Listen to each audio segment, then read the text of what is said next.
మా మామయ్య రోజు రాత్రి గదిలోకి పటికం తీసుకెళ్లేవారు. అతనలా వెళ్ళాక కొంత సమయం గడిచిన తర్వాత ఆ గదిలో నుంచి అరుపులు, శబ్దాలు రావడం మొదలవుతున్నాయి. ఒకరోజు నేను రహస్యంగా అతని గదిలోకి వెళ్లి చూశాను. అప్పుడు నా కాళ్ల కింద నుండి భూమి కంపించినట్లయిపోయింది. నేను చూశాను, అది అతను అమ్మాయిలకు. నా పేరు మేనక. అనుజ్‌తో నా పెళ్లి జరిగి 2 నెలలయింది. నా అత్తారింట్లో నా భర్త ఇంకా మామగారు మాత్రమే ఉంటారు. మా అత్తగారు చనిపోయి 2 సంవత్సరాలయింది. ఒకరోజు నేను అనుజ్‌తో అన్నాను, మనం చనిపోయిన అత్తయ్య గారి జ్ఞాపకార్థం ఒక పాఠశాలను ఎందుకు ఏర్పాటు చేయకూడదు? అందులో పేద పిల్లలకు మనం విద్య అందించవచ్చు. దాని ద్వారా మనకు కాస్త పుణ్యము వస్తుంది. ఇంకా ఆ పేద పిల్లలు కూడా నిరక్షరాస్యులుగా ఉండరు అని. నిజానికి మా అత్తగారి ఊరు పెద్దదేమి కాదు. ఇంకా అక్కడ చాలా ఇళ్ళు పేదవాళ్ళవే. అక్కడ గవర్నమెంట్ స్కూల్స్ లేకపోవడంతో పేద పిల్లలు చదువుకోలేకపోతున్నారు. అలాగే ఏ పెద్ద స్కూళ్ళల్లోనూ చదివే స్తోమత వారికి లేదు. అప్పుడు అనూజ్ కూడా నా మాటలతో ఏకీభవించాడు. అనూజ్ గవర్నమెంట్ జాబ్ చేసేవాడు. ఇంకా వారికి ఆస్తి బాగా ఉండడంతో డబ్బుకైతే ఏమీ లోటుండేది కాదు. ఇలాగే కొన్ని రోజులు గడిచాయి. ఈరోజు ఆదివారం. అనూజ్ కూడా ఇంట్లోనే ఉన్నాడు. అందుకే మేమెక్కడికైనా సరదాగా బయటకు వెళ్ళాలని అనుకున్నాం.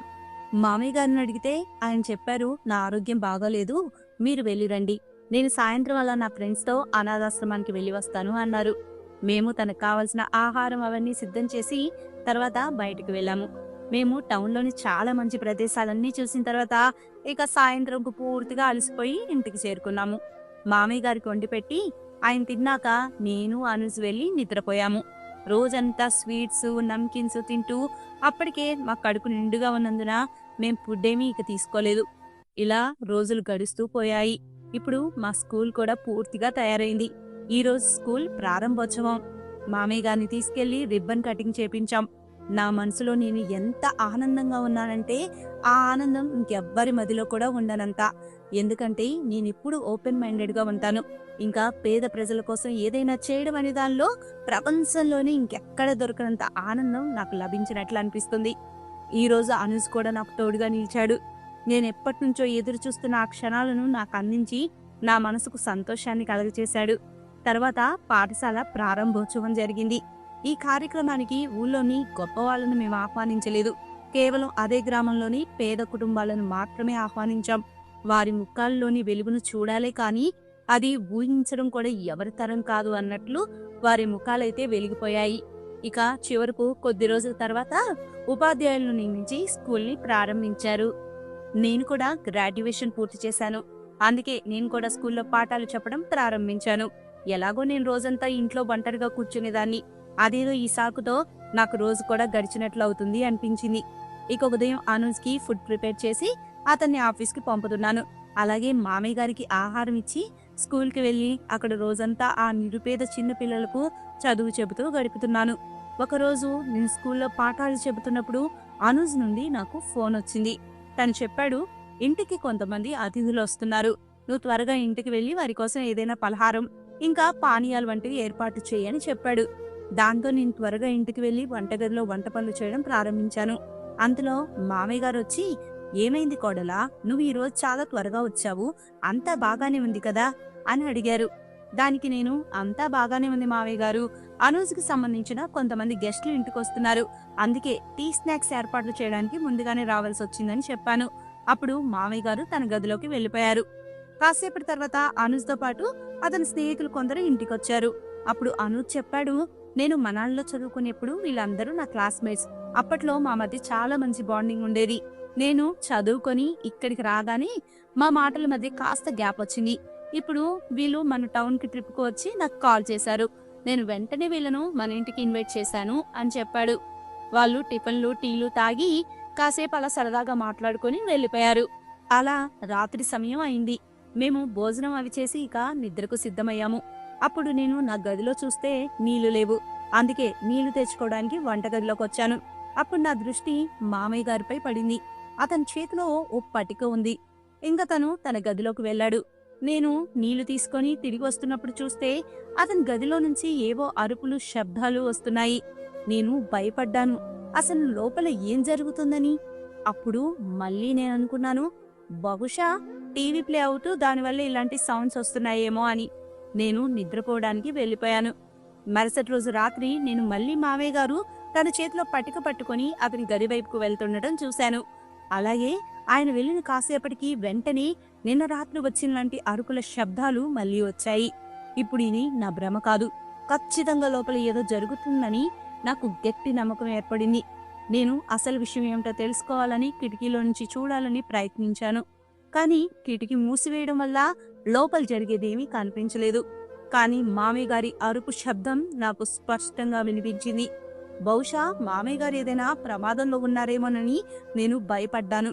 కానీ కాసేపటి తర్వాత ఆయన తన గదిలో నుంచి బయటికి రావడం నేను చూశాను. నేను అక్కడే ఒక పరదా వెనుక దాక్కున్నాను. దాని కారణంగా అతను నన్ను చూడలేకపోయాడు. అతను కిచెన్ వైపు వెళ్లి నీళ్లు తాగి తిరిగి మళ్ళీ తన గదిలోకి వచ్చాడు. ఇదంతా అనూజ్కి చెప్పాలని నేను అనుకున్నాను. కానీ నేను రూమ్లోకి వెళ్లేసరికి తను నిద్రలో ఉన్నాడు. పాపం, తను రోజంతా ఆఫీస్లో చాలా పనిచేసి వస్తాడు. దానివల్ల సాయంత్రం పూర్తిగా అలసిపోయి నిద్రపోతాడు. మరుసటి రోజు ఉదయం నిద్ర లేవగానే అనూజ్కి విషయం మొత్తం చెప్పాను.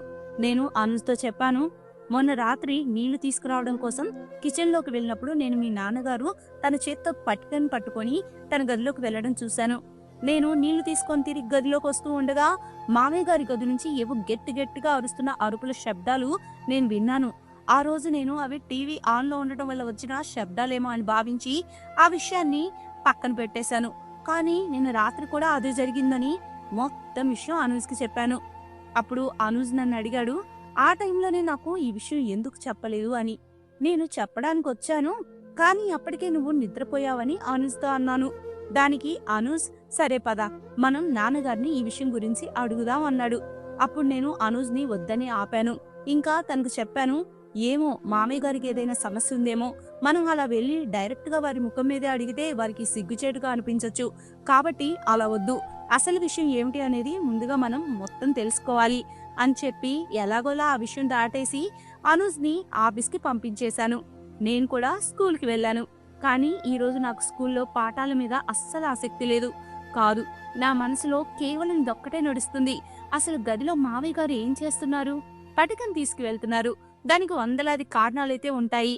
కానీ ఈ అరుపుల శబ్దాలు నన్ను మళ్ళీ మళ్ళీ ఏదో వింతగా ఆలోచించేలా చేస్తున్నాయి. అలా ఇక నేను స్కూల్ నుండి ఇంటికి వచ్చాను.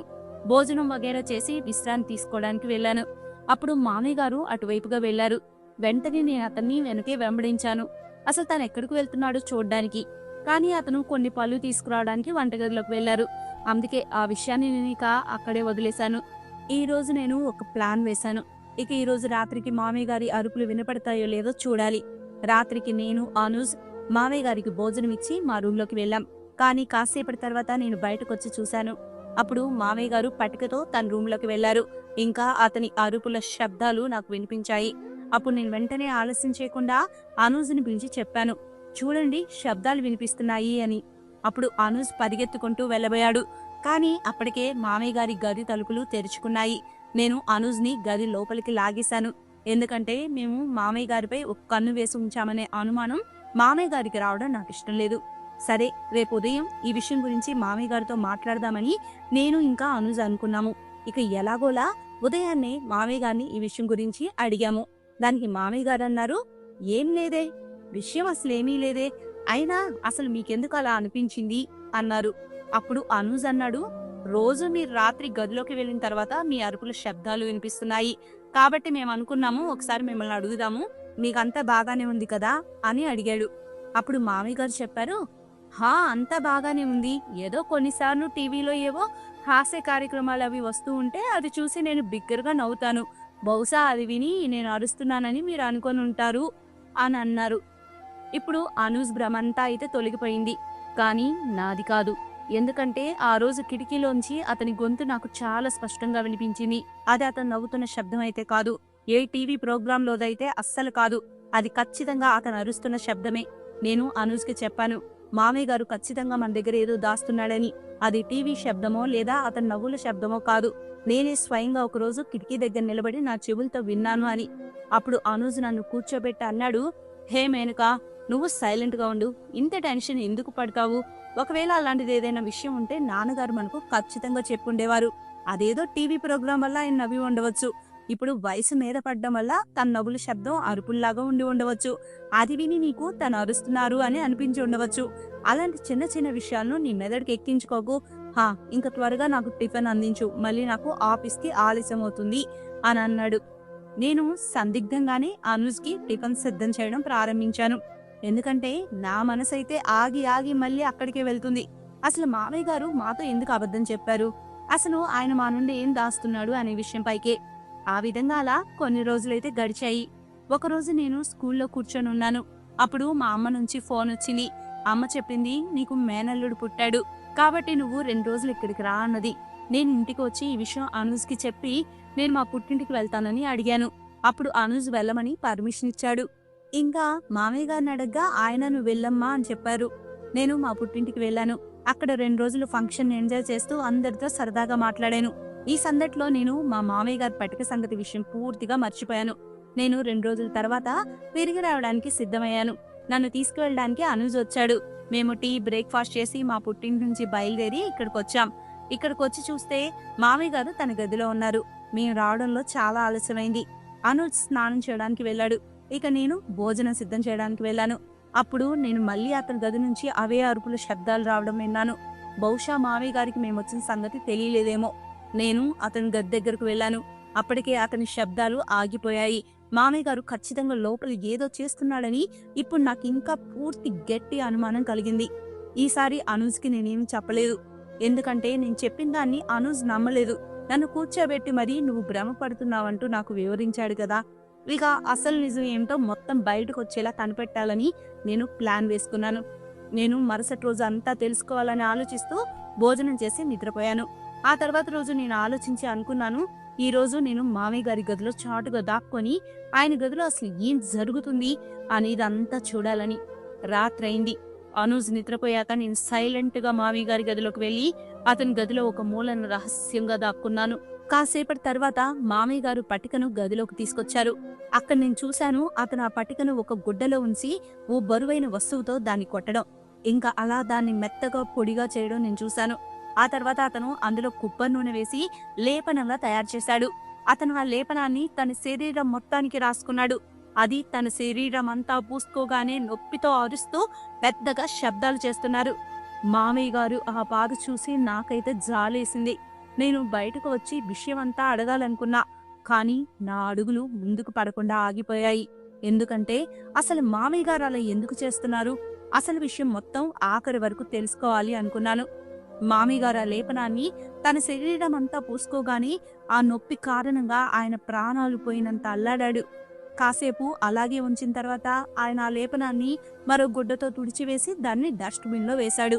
ఆ తర్వాత నీళ్లు తాగేందుకు తన వంటగదిలోకి వెళ్ళాడు. నేను అక్కడి నుండి బయటపడి ఇంకా నా గదిలోకి వెళ్ళిపోయాను. మరుసటి రోజు ఈ విషయాలన్నీ అనూజ్కి చెప్పాను. వేరే ఒకరి గదిలోకి అలా దొంగతనంగా చొరబడటం తప్పని అనూజ్ మొదట నన్ను తిట్టాడు. మేనక, నువ్వు పూర్తిగా ఏదో తెలుసుకోవాలనుకుంటే నాతో కూడా చెప్పాల్సింది, మనమిద్దరం కలిసి వెళ్లేవాళ్ళం అని అన్నాడు. కానీ నేను అనూజ్కి ఏదోలా నచ్చ చెప్పాలని చెప్పాను. మీరు ఇంతకు ముందు కూడా నన్ను నమ్మలేదని, ఏదో చెప్పి నన్ను ఒప్పించి అక్కడే విషయం వదిలేశారని అనూజ్కి వివరించాను. కానీ నేను మామయ్య గారి గదిలోకి వెళ్లే వరకు అసలు ఆయన ఏ సమస్యతో ఇబ్బంది పడుతున్నారో కనిపెట్టడం కుదరలేదని ఇంకా నేను అనూజ్తో చెప్పాను. ఖచ్చితంగా అక్కడేదో విషయం ఉంది అనూజ్. మామయ్య గారు ఆ పటికను లేపనం చేసి అతని శరీరం మొత్తానికి అప్లై చేస్తున్నారు. వారికి ఏ సమస్య ఉందో తెలియడం లేదు. ఇంకా అది అతను తన శరీరానికి పూయగానే చచ్చేంత నొప్పితో అరుస్తున్నారు అని చెప్పాను. అప్పుడు అనూజ్ అన్నాడు, పద ఇప్పుడే నాన్నగారితో దీని గురించి మాట్లాడదామని. మేము మామయ్య గారి గదిలోకి వెళ్ళాము. నాన్న, మీ సమస్య ఏమిటి? మీరు మీ శరీరంపై పటిక లేపనం ఎందుకు పూస్తున్నారు అని అనూజ్ అడగగానే అది విని మామయ్య గారు ఒక్కసారిగా షాక్ అయ్యారు. ఈ విషయం మాకు తెలియకూడదని ఆయన భావించాడు కదా. ఇంకా నేను మామయ్య గారితో చెప్పాను, నన్ను క్షమించండి మావయ్య, నిన్న రాత్రి మీ గదిలో దాక్కొని జరిగిందంతా నేను చూశాను. నేనేం చెయ్యను? రోజు మీ అరుపుల శబ్దం నాకు వినపడుతూనే ఉంది. దాంతో మీరు గదిలో ఏం చేస్తున్నారో అని నా మనసులో రకరకాల అపోహలు పుట్టుకొస్తున్నాయి. అసలు ఈ నిజం తెలుసుకోవాలంటే నేను మీ గదిలో దాక్కొని చూడాల్సిన పరిస్థితి మామయ్య గారు అని చెప్పాను. అప్పుడు మామయ్య గారి కళ్ళల్లో నీళ్లు తిరిగాయి. ఇంకా ఆయన చెప్పారు, కోడలా, కొద్ది రోజుల క్రితం నా ఆరోగ్యం బాగా క్షీణించింది. నేను డాక్టర్ గారి దగ్గరికి వెళ్ళాను. నాకు చర్మ వ్యాధి ఉందని డాక్టర్ చెప్పాడు. కొబ్బరి నూనె పటిక కలిపి లేపనం రాసుకుంటేనే అది నయమవుతుందని డాక్టర్ గారు చెప్పారు. ఎందుకంటే ఆ వ్యాధి కారణంగా నా ఒళ్ళంతా మచ్చలు రావడంతో పాటు శరీరం అంతా నొప్పిగా కూడా ఉంది అని చెప్పారు. అప్పుడు అనూస్, నాన్న, ఈ విషయం నాకెందుకు చెప్పలేదు మీరు? మేము మిమ్మల్ని చెకప్ కోసం పెద్ద డాక్టర్ వద్దకు తీసుకువెళ్లే వాళ్ళం కదా అన్నాడు. అప్పుడు మామయ్య గారు ఇలా చెప్పారు, బాబు, నువ్వు ఆఫీస్ పనులు చాలా బిజీగా ఉన్నావు. ఇంకా కోడలు కూడా స్కూల్కి చదువు చెప్పడానికి వెళ్ళేది. కాబట్టి నేను మిమ్మల్ని ఇబ్బంది పెట్టాలి అనుకోలేదు. ఈ విషయమై మీరు అనవసరంగా కంగారు పడతారని అనుకున్నాను. అందుకే నేనే స్వయంగా డాక్టర్ గారి దగ్గరికి వెళ్ళాను. ఈ లేపనాన్ని కొన్ని రోజులు రాస్తే మీ చర్మ వ్యాధి అదే తగ్గిపోతుందని స్వయంగా డాక్టర్ గారే చెప్పారు. అందుకే అవన్నీ చెప్పి మిమ్మల్ని ఏ విధంగానూ బాధ పెట్టకూడదని నేనే రూమ్లో లేపనం రాసుకోవడం మొదలు పెట్టాను అన్నారు. అప్పుడు అనూస్ ఇంకా నేను మామయ్య గారిని గట్టిగా హత్తుకున్నాము. అప్పుడు అనూస్ కళ్ళలో నీళ్లు కూడా తిరిగాయి. అప్పుడు అనూస్ మామయ్య గారితో చెప్పాడు, ప్రతి అనారోగ్యంలో తన తండ్రిని చూసుకోవడం ప్రతి కొడుకు యొక్క బాధ్యత. కానీ నాన్న, మీరు నేను దానికి అర్హుడిని కాదనుకున్నారా అని అడిగాడు. అప్పుడు మామయ్య గారు, లేదు లేదు బాబు, నువ్వు నాకు ఆ శ్రవణ కుమారుడు లాంటి కొడుకువి. కేవలం మిమ్మల్ని బాధ పెట్టకూడదని నేను ఈ విషయం మీకు చెప్పలేదు అని అన్నారు. వెంటనే అనూస్, మీరు తయారవ్వండి. ఈ చర్మ వ్యాధికి చికిత్సకు మనం ఎవరైనా పెద్ద డాక్టర్ దగ్గరికి వెళ్ళి వైద్యం తీసుకుందాం. ఇంకా ఈ రోజు నుండి నేనే మీకు పూర్తిగా సేవ చేస్తాను అన్నాడు. మామయ్య గారు మళ్ళీ మా ఇద్దరిని గట్టిగా హత్తుకున్నారు. ఇప్పుడు మా మామయ్య గారి మీద నాకు ఎలాంటి అనుమానం లేదు. ఆయన పట్ల నాకున్న అన్ని భ్రమలు, అపోహలు నా మనసులో నుంచి వెళ్ళిపోయాయి. తర్వాత మేము మామయ్య గారిని పెద్ద హాస్పిటల్కి తీసుకెళ్లి వైద్యం చేయించాం. ఇప్పుడు మా అందరి మధ్యలో ఉన్న సందేహాలన్నీ తొలగిపోయాయి.